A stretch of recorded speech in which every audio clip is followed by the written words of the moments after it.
Hi guys, Emmer Guppy here. Today is a special day because I am finally sharing the good news to everyone that MR Guppy is expanding.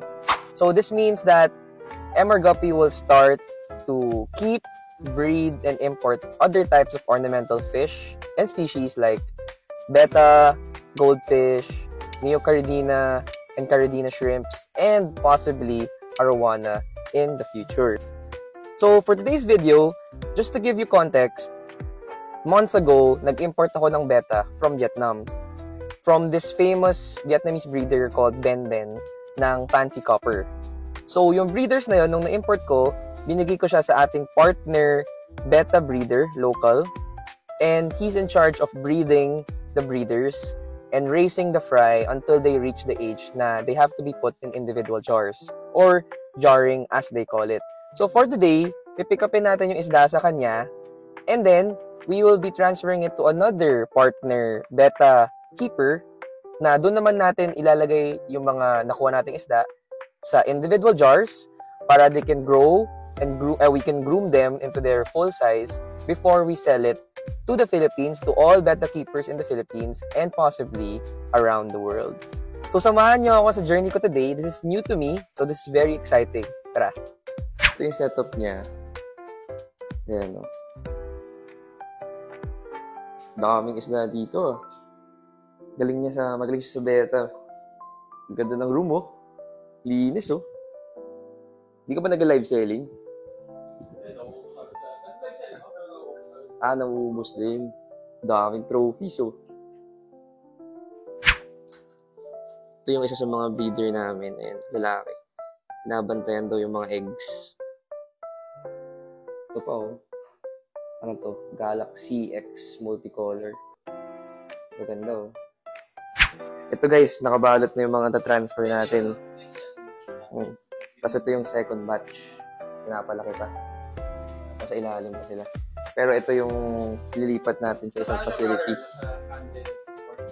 140 plus na i-jar, no? I-jar natin. Oo. Okay. Alright, next stop. Nandito tayo ngayon sa isa pang betta keeper na partner natin. And he's actually a good friend of mine. Hindi lang actually betta ang alaga niya. Meron siyang, ang laki ng koi pond niya. Meron siyang mga caridina, neocaridina shrimps. Magaling din siya sa aquascaping. Meron pa nga siyang mga reptiles, amphibians even, mga arowana. So, napakalaki ng facility niya. Papakita ko na lang sa inyo. Let's go! Guys, tignan niyo yung koi pond. Crazy, right? Gaano kalalim ulit to? Grabe. 8 feet yung lalim dito. 12 feet doon. Imagine nyo. Pag tumulon ako dito, goodbye. Crazy. Kaya ang laki ng koi kasi malalim yung pond. That's very important for koi. Na malalim yung pond. Not just the width and the length. Ito yung betta facility. Daming betta. Actually, meron dito Guppy. Albino Red Rose. From MR Guppy din daw. Yeah. Actually, Fico, kilala niyo itong breeder nito kasi he's an international judge, diba? Yung judge international shows. Pati mga local, sikat siya. I think you know him, Rael Hizon. Super sikat niyan sa betta industry. And very nice, very accommodating to newbies. So if may mga tanong kayo, and tanong yung mga available namin, pwede nyo rin siya i-message. Tanong about betta, tanong about what's for sale, yun. Pwedeng kami, or pwede na rin siya na rin yung i-message nyo kasi mas magaling siya sa betta. Ayan yung mga alaga. Ganda. And then ito, sa setup na namin, dito yung mga racks na paglalagyan namin ng mga dala kong isda. And then we will jar them individually and then update ko na lang kayo once they're fully grown and ready for sale. Right? Okay, let's go!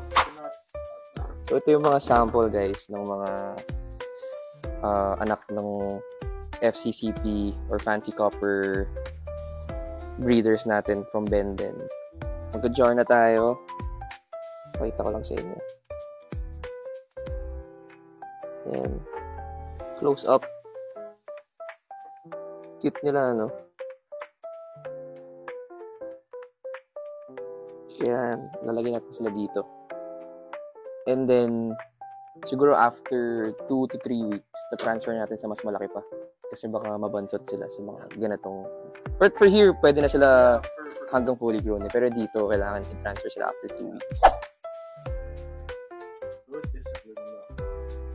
Uy, ganda naman ito. Wow. Uy, this one's nice. Mga show potential. Yeah, mga nag-owner. Dami talaga dito. So, mga 8 weeks old pa lang. Yeah.